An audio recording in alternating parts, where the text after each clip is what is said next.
اعوذ باللہ من الشیطان الرجیم بسم اللہ الرحمن الرحیم اللہم صلی علی سیدنا محمد وعلی آل سیدنا محمد وصحب سیدنا محمد وبارک وسلم علیہ۔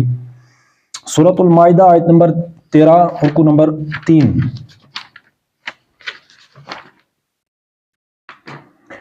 بسم اللہ الرحمن الرحیم فبما نقضهم میثاقهم لعناهم وجعلنا قلوبهم قاسیہ يحرفون الكلم عن مواضعه ونسوا حظا مما ذكروا به ولا تزال تطلع على خائنة منهم إلا قليلا منهم فاعف عنهم واصفح إن الله يحب المحسنين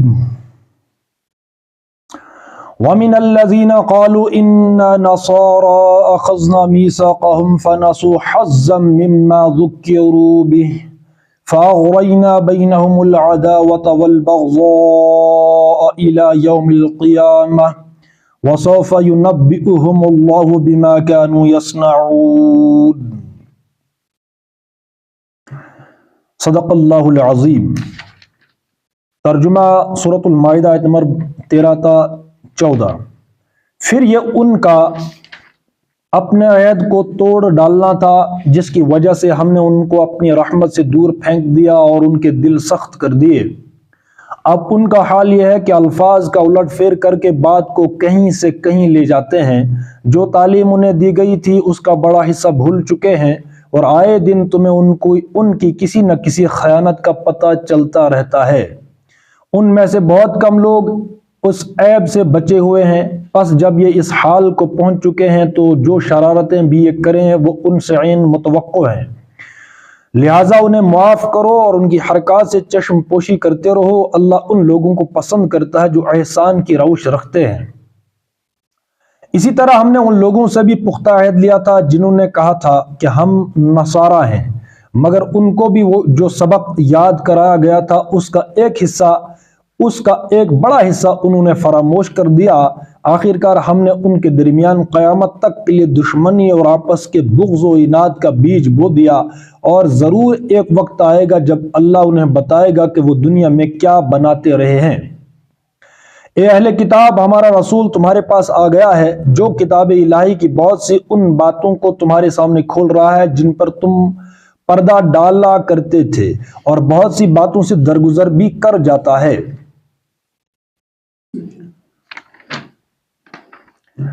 تمہارے پاس اللہ کی طرف سے روشنی آ گئی ہے اور ایک ایسی حق نما کتاب جس کے ذریعے سے اللہ تعالیٰ ان لوگوں کو جو اس کی رضا کے طالب ہیں سلامتی کے طریقے بتاتا ہے اور اپنے اذن سے ان کو اندھیروں سے نکال کر اجالے کی طرف لاتا ہے اور راہ راست کی طرف ان کی رہنمائی کرتا ہے۔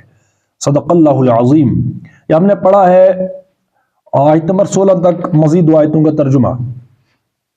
یہ بہت اہم ہے اور یہ جو آیتیں ہیں ہم اس وقت ہماری سوسائٹی پر جوں کا توں اس کا ان آیتوں کا اطلاق ہوتا ہے جو کچھ ہم نے ان آیات میں پڑھا۔ یہود و نصارہ کے متعلق بات آئی ہے، اور وہ یہود و نصارہ کا جو بھی رویہ تھا، جو ان کا لائف سٹائل تھا، جو ان کا بیہیویئر تھا، بعین ہی امت مسلمہ بھی وہی کچھ کر رہی ہے اکثر و بیشتر جو کچھ کہ ان لوگوں نے کیا تھا، یہود و نصارہ نے۔ اب یہ ہم بار بار کہتے ہیں کہ قرآن میں اب کوئی کوشچن کرے کہ بھئی یہودی کب کے تھے، نصارہ کب کے تھے، حضرت موسیٰ کی قوم ہے، لوط کی قوم ہے، حضرت ابراہیم علیہ السلام کے جتنے بھی انبیاء تھے، تو آج ہم کیوں پڑھ رہے ہیں؟ تو انسان ہی رہا ہے، بس ٹیکنالوجی کی کچھ باتیں ہیں نئی، وگرنہ جو پچھلی قوموں کا ہم تذکرہ پڑھتے ہیں تو وہ انہوں نے کیا کارنامے انجام نہ دیے تھے، ٹھیک ہے نا؟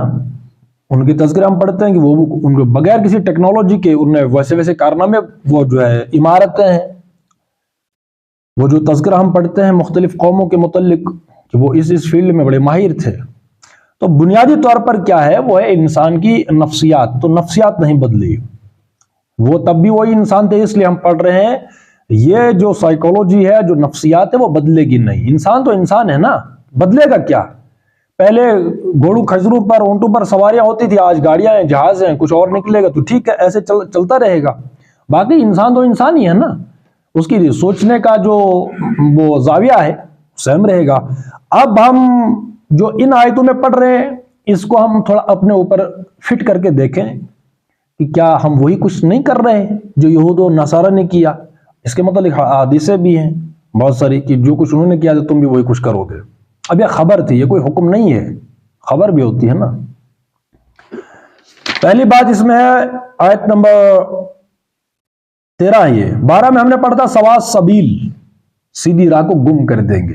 اس کے متعلق ہم نے پڑھا تھا کہ بہت سارے نظریات کیوں اٹھتے ہیں. دیکھو دنیا میں جو فلسفی چلتی ہے وہ مسائل کو حل کرنے کے لیے فلسفی وجود میں آتی ہے. کوئی بھی نظریہ ہے، یعنی دنیا میں ہم رہ رہے ہیں اب کیسے جئیں، کون سا نظریہ ایسا ہے جس کو ہم بنیاد اول و آخر بنا کر اپنے نصیب اچھے کریں، ترقی کے سامان ہم فراہم کریں. یہی تو اور کس چیز کا فلسفہ نظریہ ہوتا ہے. یہ شعبہ ایسے چلاؤ، یہ شعبہ ایسے چلاؤ، پورا کل سسٹم ایسے چلاؤ، ایسے نہیں چلاؤ. یہی تو بات ہے. اس لیے بہت سارے لوگوں نے کوششیں کی، اپنے اپنے نظریات پیش کیے، فلسفے پیش کیے کہ نہیں دنیا یوں نہیں یوں چلنی چاہیے، یہ نظریہ نہیں یہ چلنا چاہیے.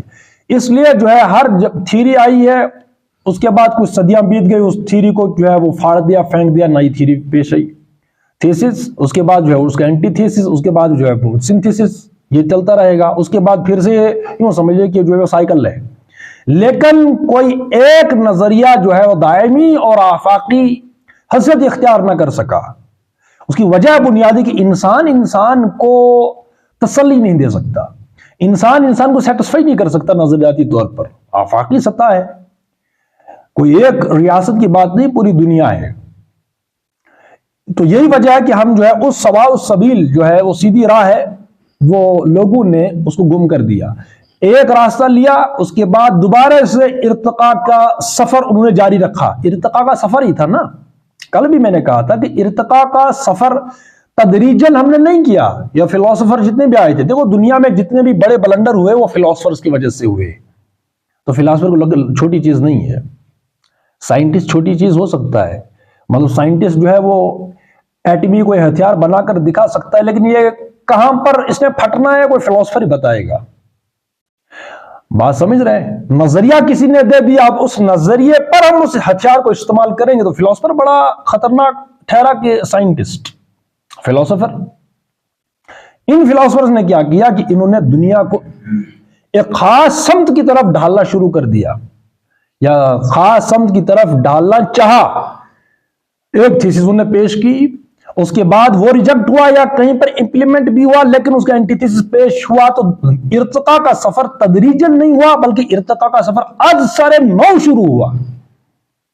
تو ڈاواں ڈول ہچکولے کھاتی رہی وہ کشتی جو کہیں چلی تھی.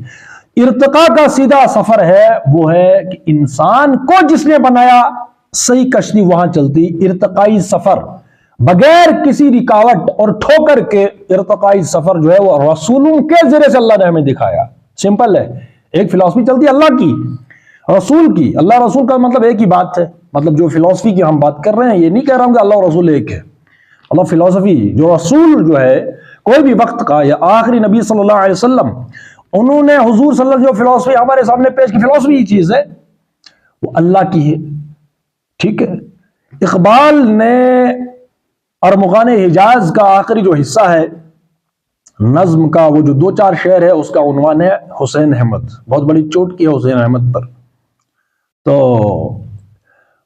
علامہ اقبال نے کل دین قرار دیا ہے رسول اللہ صلی اللہ علیہ وسلم کی ذات اقدس کہ بمصطفیٰ براسا خیش را کہ دین ہما اوست.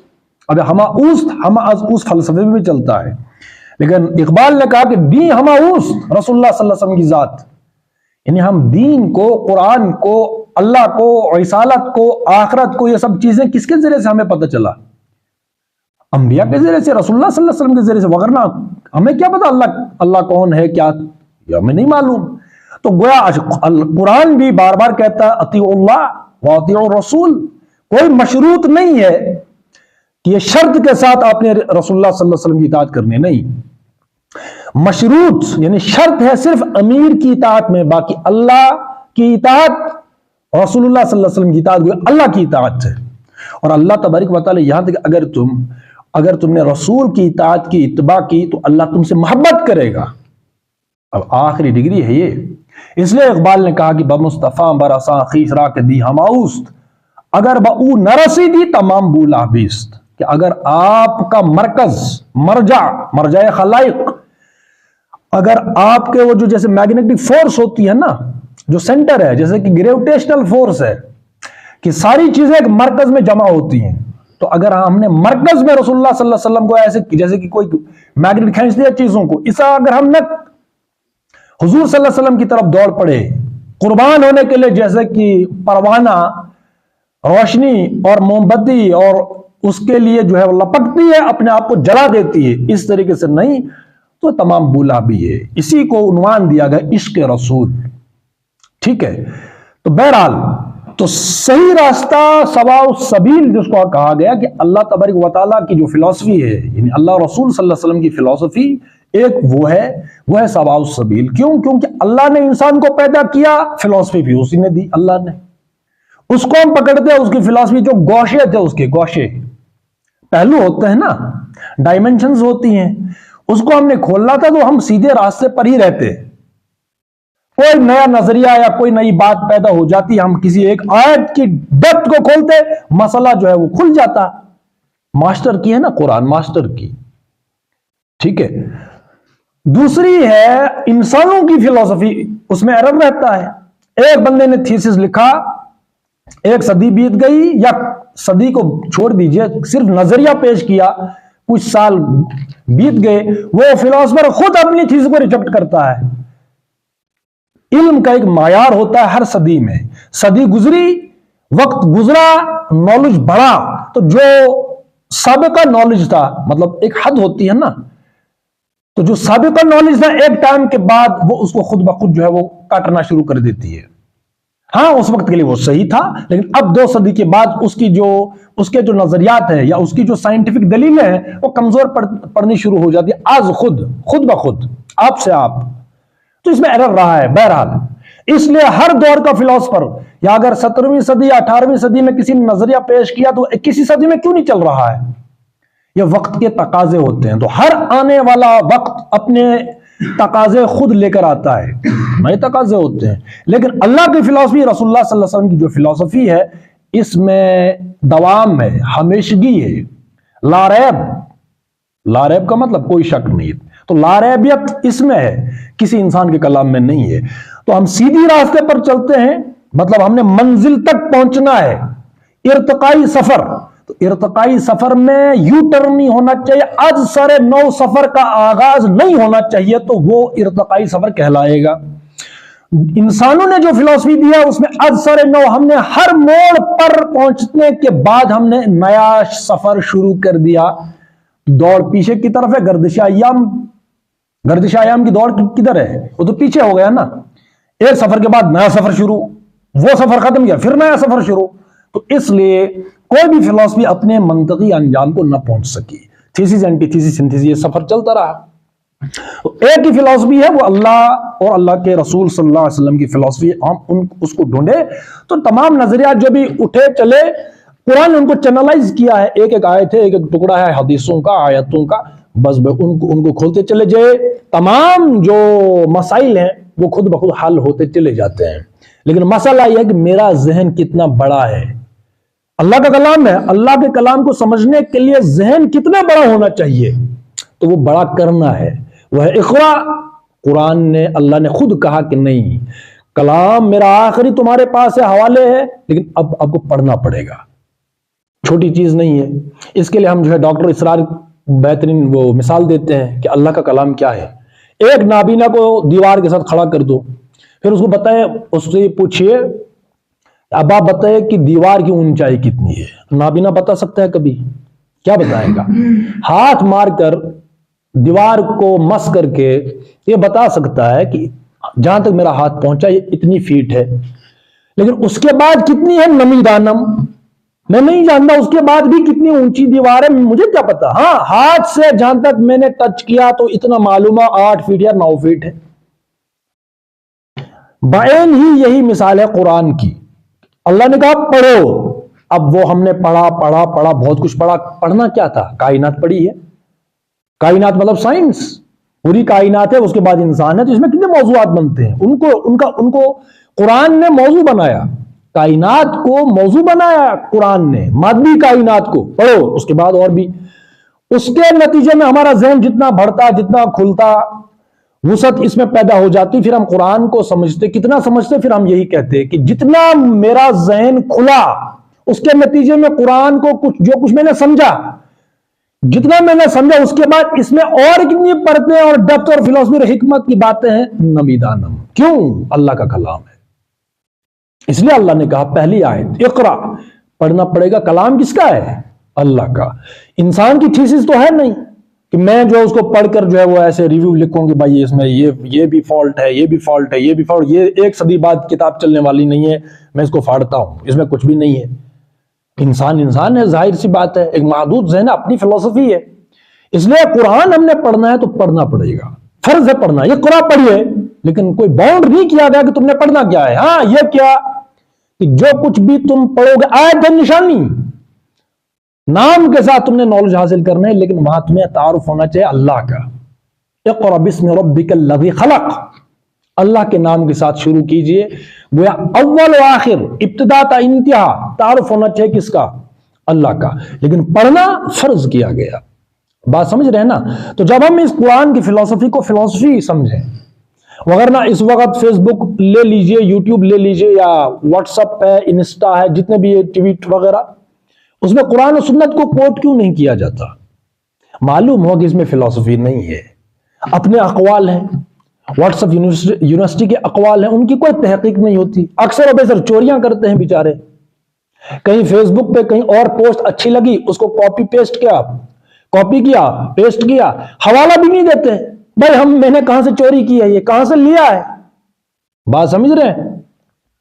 پلیجرزم، پھر رپورٹ بھی آتی ہے نا، تو یہ بغیر کسی حوالے کے ایسا لگتا ہے کہ فلاسفر تو یہی ہے، اور بھائی جو فلاسفر تھا بیچارہ اس کا حوالہ بھی دیتے کم سے کم، کہ میں نے کہاں سے لیا، کہاں سے نہیں لیا، دیانت داری تو یہی ہے۔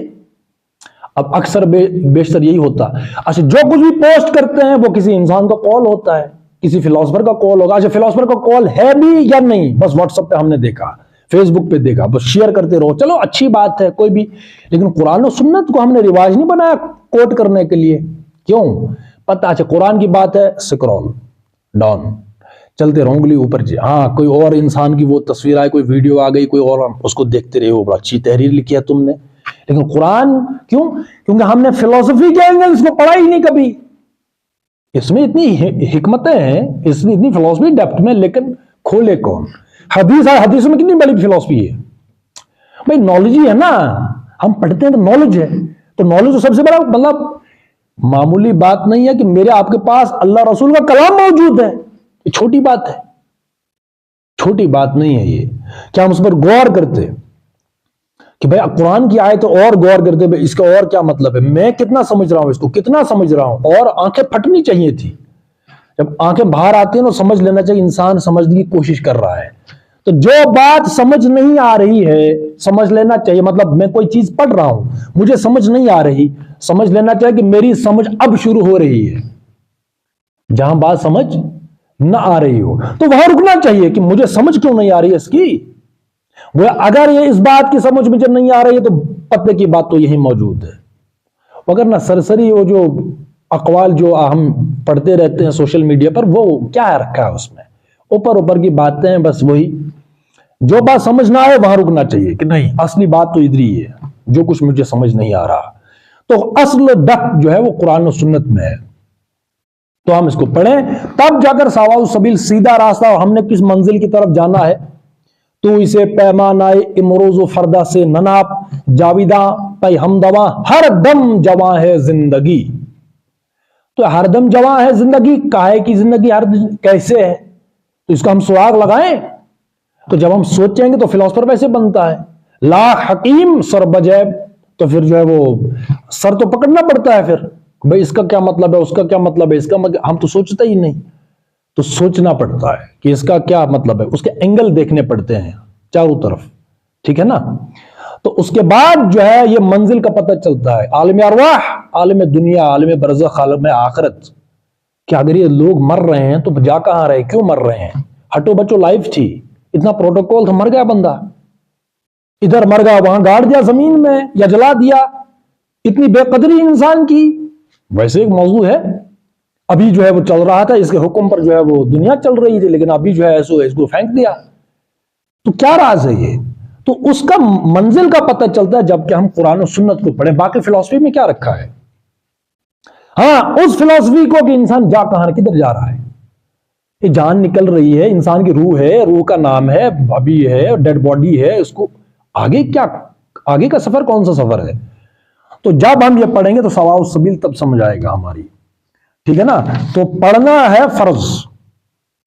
اچھا، جب بھی ہم کوئی کسی سے بھی بات سنتے ہیں، ایک معاملہ مسئلہ یہ بھی ہے کہ جب ہمیں کسی کی سمجھ نہیں آ رہی ہوتی ہے کہ بھائی اس کی بات سمجھ دے، تو ہم کیا تکبر میں آ جاتے ہیں. مطلب مجھے کسی کی بات سمجھ نہیں آ رہی، ٹھیک ہے نا؟ ہونا کیا چاہیے تھا کہ میں اس کی بات کو سمجھنے کی کوشش کروں.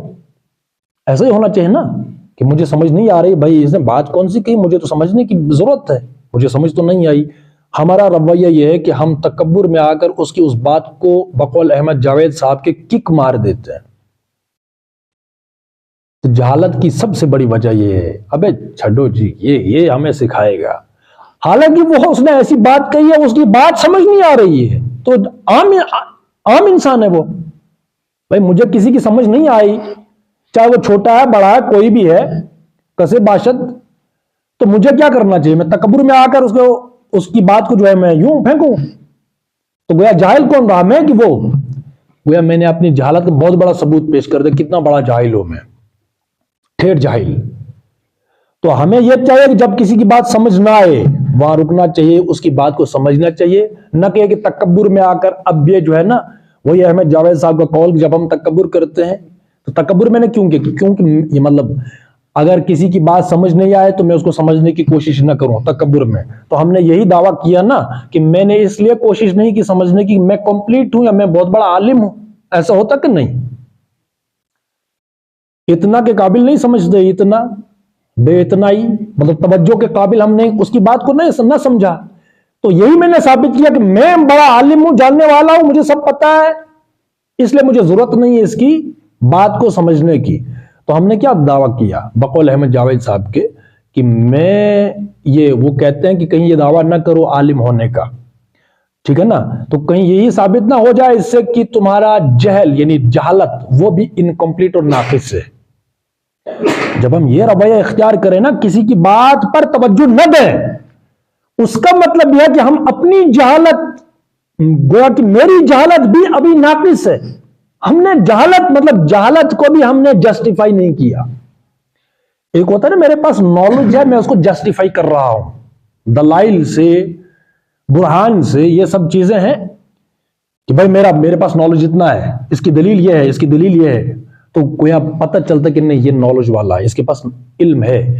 ایک اکثر و بیشتر وہ بندے ہیں جن کا یہ پتہ چلتا ہے کہ اس بندے کی جہالت بھی مکمل نہیں ہے، بات کمپلیٹ ہوئی نہیں. ایک ہوتا ہے نالج پورا ہو جانا، نالج کبھی کسی نے دعویٰ ہی نہیں کہ جو بڑے بڑے لوگ ہیں وہ کہیں ہم تو طالب علم ہیں. لیکن ہم جیسے لوگ اکثر و بیشتر کی میں بات کر رہا ہوں اس وقت، وہ یہی ہے کہ دوسرے کی بات، جب دوسرا کوئی بات کرتا ہے اور ایسے اس کو لات مار دے اس کی بات کو، جیسے کہ میں بہت بڑا جو ہے وہ علامہ ہوں، کارل مارکس اور علامہ اقبال سے اوپر کے نیٹشے سے اوپر چلے گئے، سب رومی سے اوپر، مطلب یہ. تو گویا ان کا وہ رویہ یہی ثابت کرتا ہے ان بیچاروں کی جہالت بھی ابھی جو ہے وہ مکمل نہیں ہے، وہ بھی ناقص ہے. تو جہالت کو بھی جو ہے وہ اس کا بھی ایک کرائیٹیریا ہے. تو اس لیے ہم وہی احمد جاوید صاحب کو ہم بار بار کوٹ کرتے ہیں. وہ کہتے ہیں کہ بڑے آدمی جو بھی ہیں ان کو دیوار مت بناؤ بلکہ دروازہ بناؤ. اب یہاں کتابوں کو پڑھنے کا سلیقہ نہیں، بات کرنے کا سلیقہ نہیں نادانوں کو ہے، تو پڑھنے کا سلیقہ نہیں، اور ہم جو ہے اختلاف کرنے اٹھ جاتے ہیں کہ فلاں صاحب نے تو ایسا تھا، تم نے اس کی کتاب پڑھی؟ نہیں وہ سنا تھا، انہوں نے یہ لکھا ہے، یہ ہے حال. اکثر و بیشتر سے بحث ہوتی ہے تو فلاں بڑے بڑے مطلب جن نے دنیا کا رخ بدل دیا، علمی طور پر پوری تعبیر بدل دی، ورلڈ ویو بدل دیا، ان پر انگلیاں اٹھاتے ہیں انہوں نے یہ لکھا پھر وہ غلطی کی. تو پھر ہم پوچھتے ہیں تھوڑا کہ بھائی حضرت آپ نے کون سی کتاب پڑھی؟ ان کی نہیں، ان کی کتاب نہیں پڑھی، فلان صاحب یہ کہہ رہے تھے. ہاں وہ فرما رہے تھے، انہوں نے اس کے ریویو لکھا ہے یا وہ نمبر شائع ہوا تھا، پھر میں وہ ایسے لوگوں پر ترس آنا چاہیے بجائے کہ وہ غصہ آ جائے۔ تو ایسے بندوں پر کیا ہی غصہ کرے بندہ؟ لوگوں سے کہا تم نے، لوگوں سے سنا تم نے، کچھ ہم سے کہا ہوتا، کچھ ہم سے سنا ہوتا۔ علامہ اقبال کو پڑھنا تو علامہ اقبال کی وہ جو انہوں نے کتابیں لکھی ہے وہ پڑھیے نا۔ اب یہ مسئلہ ہے کہ وہ تو پڑھنا نہیں آتا حضرت، کیوں جی؟ تو علامہ مولانا مودودی پر تنقید کرے تو وہی پڑھیا کچھ تفہیم 6 جلدیں پڑھی؟ نہیں تفہیم تو نہیں پڑھی ہے، سنا تھا فلاں مولوی صاحب کہہ رہے تھے ان کے بارے میں یہ ہے، تو یہ بس یہ ہوتا ہے پھر۔ تو بھائی طاہر القادری بڑے گمراہ انسان، تو جناب آپ نے پڑھی ہے اس کی کچھ؟ نہیں پڑھا تو نہیں ہے، وہ ایک یہ لیکچر دکھا ہے یوٹیوب پہ۔ غامدی صاحب بھی گمراہ ہے، بھائی کچھ پڑھا ہے؟ میزان وغیرہ جو کچھ انہوں نے لکھا ہے کتابیں 1-2 پڑھی ہے؟ نہیں پڑھا تو نہیں ہے، بٹ فلاں مولوی صاحب کہہ رہے تھے کہ وہ گمراہ ہے۔ تو بھائی صاحب تو سب سے بڑا گمراہ تو آپ ہے، سمجھ رہے ہیں بات؟ ایسا نہیں ہونا چاہیے، بلکہ وہی یہ بڑے لوگ ہیں سب، ہم ان سے کچھ سیکھیں، ان کی کتابیں پڑھیں جو انہوں نے لکھا ہے۔ ورلڈ ویو تبدیل کر دیا انہوں نے، یہاں مولوی نہیں ہے، ورلڈ ویو الگ چیز ہے۔ تعبیر کو موڑنا یہ بہت بڑی بات ہے، ٹھیک ہے نا؟ تو یہ کچھ لوگ ہوتے ہیں جو تعبیر کو موڑتے ہیں، تعبیر بدلتے ہیں، تعبیر پیش کرتے ہیں نئی تعبیر کی۔ تعبیر کا مطلب ہوتا ہے کہ دنیا یہاں جا رہی تھی، ایک بندہ آیا ہوگا وہی راستہ ہی غلط ہے، ادھر چلو، اس کو کہتے ہیں تعبیر۔ تو اس نے راستہ نیا نکالا کہ نہیں نکالا؟ تو یہ بڑے لوگ ہیں جو بالکل راستہ ہی بدل دیتے ہیں علمی طور پر، ٹھیک ہے نا؟ تو اس لیے ہم بڑے لوگوں کو پڑھیں، ان کو دروازہ بنائیں بجائے اس کے کہ ہم ان کو دیوار بنا دیں۔ اب یہ یہاں سے شروع ہوتا ہے آیت نمبر 13 سے، جو بلنڈر کیے تھے یہود و نصارہ نے وہی ہم بھی کر رہے ہیں، اپنے اکثر امت جو اسی پر ہے۔ پھر یہ ان کا اپنے عہد کو توڑ ڈالنا تھا۔ تو سواء السبیل ہم نے پڑھا، نئی پک ڈنڈیاں انہوں نے ایجاد کر لی، سیدھا راہ انہوں نے گم کر لی، سیدھی راہ انہوں نے گم کر لی۔ پھر کیا ہوا کہ اپنے عہد کو توڑ ڈالا تھا، جس کی وجہ سے ہم نے ان کی اپنی رحمت سے دور پھینک دیا، اپنی رحمت سے دور پھینک دیا۔ یہود و نصارہ ہو گئے نا، کافر مشرک ہو گئے، اور ان کے دل سخت کر دیے۔ اب یہ ہے اصل معاملہ، دل۔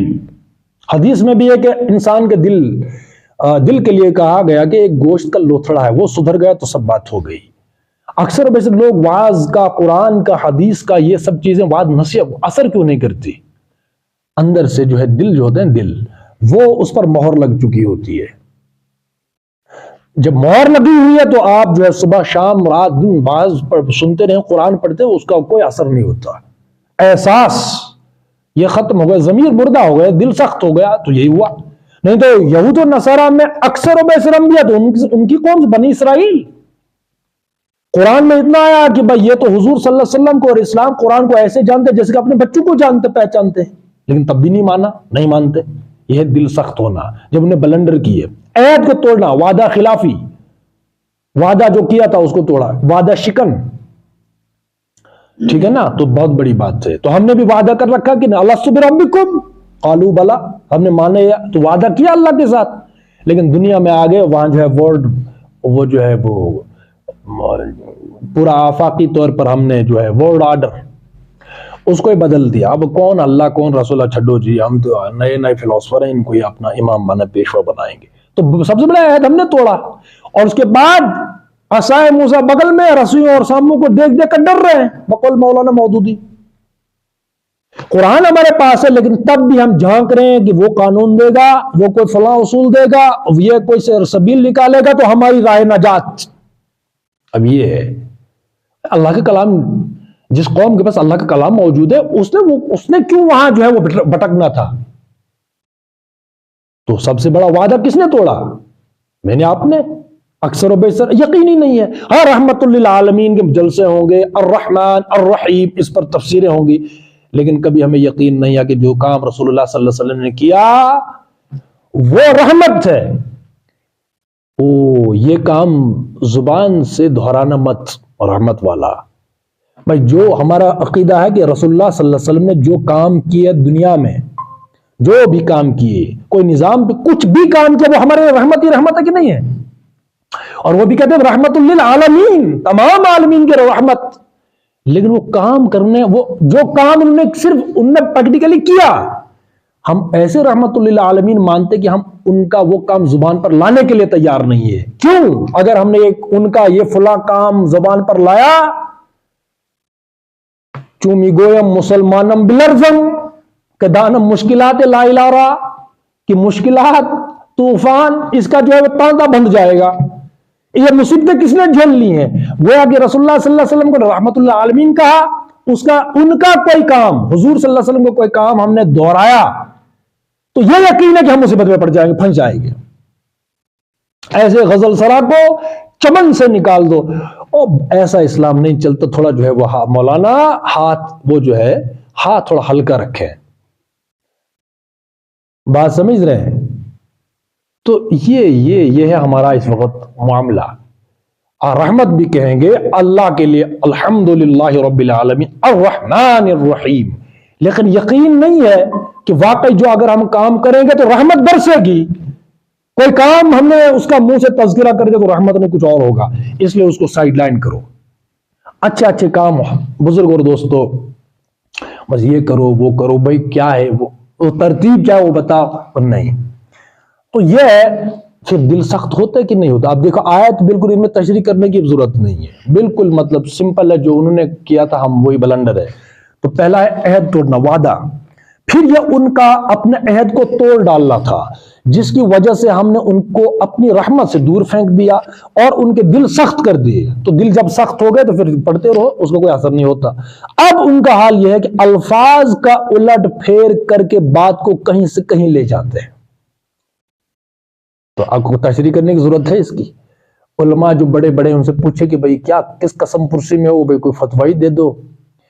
تو پھر یہ آیت اب یاد رکھیں، آیت نمبر ہے بالکل سمپل ہے 13 سورۃ المائدہ، کہ اب ان کا حال کیا کہ الفاظ کا الٹ پھیر کر کے بات کو کہیں سے کہیں لے جاتے ہیں. علامہ اقبال نے بھی کہا کہ جو ہے تعویلیں ایسی تعویلیں پیش کر دی کہ قرآن کو پازند بنا دیا، یعنی پارسوں کی کتاب بنا دیا، پتہ ہی نہیں چلتا میں قرآن پڑھ رہا ہوں کہ کچھ اور پڑھ رہا ہوں. تو اب یہ وہ تعویل کہتے ہیں، اس کے معنی کو بدلنا، تفسیر کو بدلنا. اس کا یہ کانٹیکسٹ یہ ہے، نہیں اس کا مطلب یہ نہیں، تب دور یہ تھا اب یہ ہے، پھر اس کا یہ علماء کا فتویٰ ہے، پھر وہ قرآن کا فتویٰ بھی تو دیکھیے بھائی. علماء کا کیا اس میں تسلسل، علماء کا اختلاف ہے، بقایا کا اختلاف ہے. اختلاف تو اس میں ہوتا ہے جو قرآن و سنت سے ڈائریکٹلی ثابت نہ ہو کوئی چیز، اس میں اختلاف ہوتا ہے. جو چیز قرآن و سنت کی نص سے موجود ہے، دلیل موجود ہے، اس کو کہتے ہیں قولی، نقلی دلیل اور عقلی دلیل. نقلی دلیل موجود ہے، نقلی دلیل مطلب جو قرآن و سنت میں درج ہے ڈائریکٹلی، اس میں بھی اختلاف ہے. واہ بھائی واہ، اس سادگی پہ کون نہ قربان جائے، اس سادگی پہ کون نہ مر جائے خدا. تو ایسی سادگی، اس میں اختلاف ہے. کیوں اختلاف؟ جب قرآن میں آ گئی بات، حدیث میں آ گئی بات، اب کون سی اس میں جو ہے اتمام حجت رسول اللہ صلی اللہ علیہ وسلم. ایک تو ہے قولی نقلی دلیل، پھر عملی دلیل بھی. رسول اللہ صلی اللہ علیہ وسلم نے بالفعل اس کام کو مہر جو ہے وہ ڈال دی اپنے عمل سے، تب بھی اختلاف. یہ ہے وہ لوگ. اب ان کا حال یہ ہے کہ الفاظ کا الٹ پھیر کر کے بات کو کہیں سے کہیں لے جاتے ہیں. جو تعلیم انہیں دی گئی تھی اس کا بڑا حصہ بھول چکے، یہی بات. اور آئے دن تمہیں ان کی کسی نہ کسی خیانت کا پتہ چلتا ہی رہتا ہے. جو تعلیم انہیں دی گئی تھی اس کا بڑا حصہ بھول گئے، بڑا حصہ. بقول حضرت عیسیٰ کے متعلق جو قول منسوب ہے کہ انہوں نے کہا اپنے ان لوگوں سے، اس وقت قوم سے، کہ تمہارا حال یہ ہے کہ تم مچھر چھانتے ہو اور سموچے اونٹ نکل جاتے ہو، ہڑپ کر جاتے ہو. یعنی بڑے بڑے بلندر ان سے ٹس سے مس نہیں ہے. ہاں چھوٹے چھوٹے گناہ، حضرت ٹوپی پہن کے نماز آئے گی کہ نہیں آئے گی؟ اگر آئے گی، اگر ٹوپی پہنے تو ثواب کتنا ملے گا؟ اگر ٹوپی نہ پہنے تو ثواب میں کتنی کمی ہو جائے گی؟ شلوار قمیض پہنے تو ثواب کتنا ہے؟ پینٹ شرٹ میں تو کتنا ہے؟ پینٹ شرٹ پہنی ہو تو امامت کر سکتے کہ نہیں کر سکتے؟ کیوں جی؟ اب یہ ہے مچھر چھانتے اور اونٹ بے تکلف نگل جاتے بغیر تکلف کے. وہ اس میں پھر ان سے پوچھو کہ حضرت یہ بھی تو حرام ہے. ہاں ہے، بٹ الفاظ کا الٹ پھیر کر کے بات کو کہیں سے کہیں لے جاتے. حضرت یہ آپ نے انسانی حاکمیت کو کیوں جو ہے وہ جائز کر رکھا ہے؟ اب یہ حدیث ہے نا کہ اگر کالا حبشی بھی آ جائے تو اس کی اطاعت کرو، کیا کریں؟ اب تو کالا حبشی کی حدیث یاد رہ گئی، قرآن بھول گئے تم، قرآن کو کوٹ نہیں کریں گے، ادھر حدیثیں آ گئی، حدیث ختم ہو گئی تو وہ جو ہے وہ کہیں مناظرہ ہو رہا تھا تو انہوں نے کہا کہ جب کسی نے حدیث لائی تو انہوں نے کہا کہ یہ جو قول ہے فلاں امام کا، انہوں نے کہا بھائی حدیث موجود ہے نبی، ہم تو اقتداء کر رہے ہیں فلاں امام کی، ہم تو اسے قائل ہیں، اس کے پابند ہیں، ہم اپنی امام کی دلیل کو پیش کریں گے، حدیث کا ہے کو مانیں گے ہم؟ تو جہاں حدیث سے بات چلے گی تو حدیث کوٹ کریں گے، قرآن کی بات ہے قرآن کوٹ کریں گے، کسی امام کا قول کوٹ کرنے کی ضرورت پڑی تو وہ امام کا قول کوٹ کریں گے، اپنی ڈھٹائی ڈٹائی کو اپنے اس موقف کو ثابت کرنے کے لیے کچھ بھی کر جائیں گے، الفاظ کا الٹ پھیر کر کے، تعویلوں کا الٹ پھیر کر کے بات کو کہیں سے کہیں لے جائیں گے۔ کیوں؟ کیونکہ ان کا جو تعلیم انہیں دی گئی تھی قرآن اور سنت میں، اس کا بڑا حصہ وہ بھول چکے، بڑے بڑے سود جیسا بلندر، اس سے پہلے نظریہ عقیدہ انسان کی حاکمیت کو تسلیم کرنا، فتویٰ آیا ابھی تک کوئی آج تک کہ انسان کی حاکمیت جو ہے وہ شرک ہے سب سے بڑا؟ آیا کوئی فتویٰ؟ کوئی مجھے بھی دکھا دے۔ ہاں اس پر بڑی بحث ہے کہ جو ہے وہ چوٹی، بالوں کو ایسے سٹائل ایسے کاٹنا، داڑھی اتنی مقدار مونچھے ہیں، یہ ہے پینٹ شرٹ ہے، پھر اس پر بہت بحث ہے، اس بڑے فتوے، اور تغل دیکھنا جائز ہے ناجائز ہے؟ کیوں جی فتوے آئے اس پہ؟ نہیں یہ دیکھنا ناجائز ہے، اس پہ فتوے؟ اس پر فتوی نہیں ہے کہ بھائی انسانی حق میں جائز کہ ناجائز، اس پر کوئی فتویٰ نہیں۔ سود اس وقت پوری قوم جو ہے سود کے اندر ملا، اس پر کوئی نہیں۔ زمین کا سود، زمین میری ہے، ابھی پرسوں میں بات کہہ رہا تھا کہ زمین کا سود، مضاربت، سمپل، اب یہ اصطلاحات تھوڑی بھاری ہو جائیں گی، سمپل میں کہتا ہوں زمین ہے۔ جاگیرداری اور اسلام میں کیا فرق ہے؟ کارل مارکس کے خلاف اٹھا تھا، سرمایہ داری اور جاگیرداری کے خلاف، مزدوروں، دنیا کے مزدوروں یکجا ہو جاؤ، حکومت کرو، کسان، مزدور، زمین میری ہے کہ جتنی بھی ہے، میں بیٹھا ہوں کرسی پر، مزدور آئے گا، کسان آئے گا، کل کام وہ کرے گا، محنت کرے گا، کاشت کرے گا زمین میں، بالفعل پریکٹیکلی مزدور کام کرے گا، پیداوار وہاں آئے گی، جو بھی پیداوار اس کے نتیجے میں، کام کرنے کے نتیجے میں پیداوار جتنی بھی ہوگی، کل پیداوار کرسی پر بیٹھا ہوا جاگیردار، میں جاگیردار ہوں نا، جاگیر میری ہے، زمین میری ہے، تو کل پیداوار کس کے کھاتے میں ڈلے گی؟ کس کے حصے میں آئی؟ میرے حصے میں۔ کام کس نے کیا؟ ایک مزدور نے، کسان نے۔ اس کے خلاف پوری تحریک اٹھی جس کو آج ہم کہتے ہیں مارکسزم، انہوں نے اس بات کو بہت وہ کیا۔ مجھے بتائیے اسلام کیا کہتا ہے اس عمل کے بارے میں؟ زمین میری ہے، ملکیت میری ہے، قبضہ میرا ہے، جتنی بھی زمین ہے، میں کام نہیں کروں گا، مزدوری پر لوگوں کو لاؤں گا، مزدوری دوں گا، ٹھیک ہے، میں نے مزدوری دی، 10,000 بنا، 50 لاکھ بنا، کچھ بھی بنا، جتنی زمین ہے اتنے میں مزدوری دوں گا، لیکن میں کام نہیں کروں گا، میں نے پیسہ دینا ہے، قبضہ میرا ہے زمین پر، کام دوسرے کریں گے، اور جو پیداوار نکلے گی اس پیداوار کا کل حصہ وہ میرا۔ جن نے کام کیا زمین میں جن نے کام کیا اس کو صرف ویج ملے گا، دیہاڑی ملے گی 500 یا 1000 روپیہ پر ڈے، پیداوار کا کوئی حصہ ان کا نہیں ہے۔ بہت بڑا سوال ہے، بتائیے اسلام کیا کہتا ہے اس کے بارے میں؟ اس کو کہتے ہیں زمین کا سود۔ آج تک کوئی تقریر میں نے نہیں سنی ڈاکٹر اسرار کے علاوہ، تقریر مطلب جن نے سوشل میڈیا پر ان باتوں کو اچھالا کہ بھائی یہ بھی سود ہے۔ بات سمجھ رہے ہیں؟ ہاں فتوے ہیں، امام ابو حنیفہ ہے مگر اس سے پہلے، اس کے بعد جو ہے وہ گول ہوتا چلا گیا۔ اب اس میں مسئلہ ہے نا، جب ہم بات کہیں تو بات وہ نکلے گی تو دور تلک جائے گی۔ ایک تھا اسلام عین جس کو اسلام ہم کہتے تھے، پھر بعد بادشاہت کے اندر اسلام کنورٹ ہوا، ملوکیت۔ تو ایک تھا کہ جب اسلام اپنی بنیادوں پر قائم تھا، ایک اسلام وہ ہے، ایک فتویٰ اس ماحول کا ہے جب اسلام تھا، جب دور ملوکیت کے اندر آ گیا غلامی والا اسلام، تو غلامی والے فتوے الگ ہوتے ہیں، یہ فرق ہوتا ہے۔ تو جاگیرداری اور سرمایہ داری اور اسلام، اگر تو یہ جائز ہے تو پھر اسلام اس کے بارے میں کیا کہتا ہے؟ اور جائز ہے تو کائے کو عقل یہاں پر جو ہے وہ سیٹسفائی ہونی چاہیے. آپ کے عقل اسلام میں نہیں چلتی.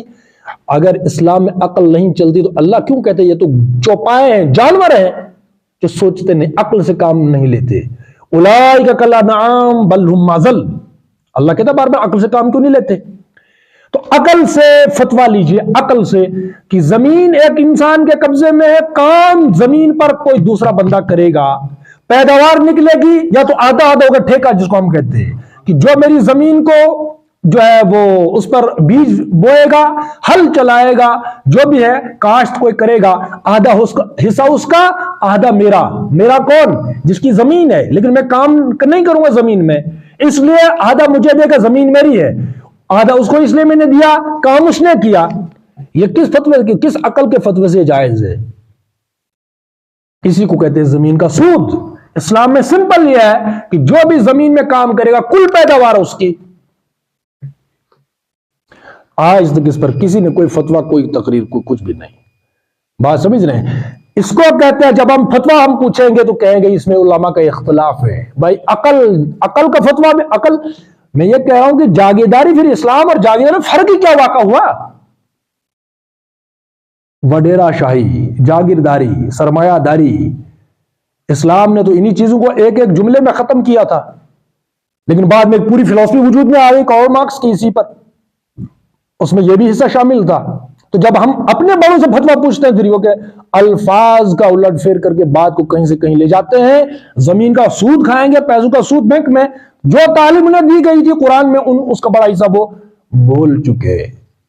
یہ ہے وہ اصل مسئلہ. اور آئے دن تمہیں ان کی کسی نہ کسی خیانت کا پتہ چلتا ہی رہتا ہے. جو بڑا ہوگا وہ کبھی اپنی زمین میں کام کرے گا تو زمین کی ملکیت برقرار ہے, برقرار ہے نا. اب میں یہاں تقریر کر رہا ہوں, میں بڑا وہ بن جاؤں گا, پھر میں نے زمین میں نہیں جانا, لیکن زمین کی پیداوار برقرار رہے گی. ہاں ہم وہ بیچ دیتے ہیں تو پیسہ کہے کا آئے گا؟ کیوں؟ بغیر محنت کے. تو گویا سود کی ڈیفینیشن کیا ہے کہ جو بغیر محنت کا پیسہ آ گیا وہ سود ہے. میں بیٹھا ہوں لیکچر دینے اور جو ہے زمین جو پیداوار ہے اس کا پیسہ میں کھا رہا ہوں بغیر کسی محنت کے. یہ کیا ہو گیا؟ نہیں, زمین میری ہے, تمہارے باپ نے, میرے باپ نے وہ پیدا کی ہے زمین, زمین تو اللہ کی ہے. سمپل فتوا اس میں یہ ہے عقل کا کہ زمین اگر اللہ کی ہے تو اس میں جو مزدور, جو بھی انسان کام کرے گا پیداوار اس کی. مکان الگ چیز ہے کہ کسی نے مکان بنایا, پیسہ لگایا 1 لاکھ 2 لاکھ 10 کروڑ, تو اس نے کچھ خرچہ کیا نا مکان پر, اب وہ اس کو کرایہ لے رہا ہے, ٹھیک ہے. لیکن زمین پڑی ہے بنجر, ایک زمین پڑی ہوئی ہے, میں نے صرف قبضہ کر رکھا ہے, کام اس میں دوسرے کر رہے ہیں, پیداوار میں کھا رہا ہوں. اس کو کہتے ہیں زمین کا سود. تو یہ ابھی میں پیچھے کلپ دے رکھتے مفتی صاحب کا, تو انہوں نے کہا کہ بھئی جائز ہے. تو اور جائز ہے تو پھر اسلام اور جاگیرداری میں فرق کیا ہے؟ میں نے کمنٹ لکھا تھا, میں نے اس میں وہ کوئی وہ آرگو نہیں کیا تھا, میں نے صرف وہ کمنٹ لکھا تھا کہ پھر اسلام اور جاگیرداری میں فرق کیا ہے, اس پر ایک ویڈیو بنائیں. اب بات کہاں پہنچی نہ پہنچی, تو بہرحال وہ کہہ رہے تھے جائز ہے, تو پھر فرق کیا رہا جاگیرداری اور اسلام میں؟ زمین کا سود, تو پھر سود کی ڈیفینیشن کیا ہے؟ پھر بینک کا سود بھی جائز ہے, کوئی بھی سود جائز ہے. پھر ابھی ہم پیسے دیتے ہیں کسی کو 1 لاکھ, اس کے بعد 1 سال کے بعد میں اسے 2 لاکھ لیتا ہوں. تو جس طریقے سے زمین کی پیداوار بغیر محنت کا جائز ہو گئی تو وہ بھی جائز ہو گیا. اسلام چلتا ہے دنیا میں شریعت عقل پر. بات سمجھ رہے ہیں؟ تو یہ آیت یاد رکھے, آیت نمبر ہے یہ 13. اب ان کا حال یہ ہے کہ الفاظ کا الٹ پھیر کر کے بات کو کہیں سے کہیں لے جاتے ہیں. جو تعلیم انہیں دی گئی تھی اس کا بڑا حصہ بھول چکے ہیں. مچھر چھانتے اور اونٹ ہڑپ کر جاتے, اور آئے دن تمہیں ان کی کسی نہ کسی خیانت کا پتہ چلتا رہتا ہے. ان میں سے بہت کم لوگ اس عیب سے بچے ہوئے ہیں, معدود چند, بہت کم لوگ اس عیب سے بچے ہوئے, اکثریت وہی ہے. بات سمجھ رہے ہیں؟ بس جب یہ اس حال کو پہنچ چکے ہیں تو جو شرارتیں بھی یہ کریں وہ ان سے عین متوقع ہیں. مطلب جو بھی وہ عمل کریں گے تو وہ تو ہونا ہی ہے, متوقع ہے. لہذا انہیں معاف کرو اور ان کی حرکات سے چشم پوشی کرتے رہو. اللہ ان لوگوں کو پسند کرتا ہے جو احسان کی روش رکھتے ہیں. تو انشاءاللہ اس سے آگے ہم کل پڑھیں گے.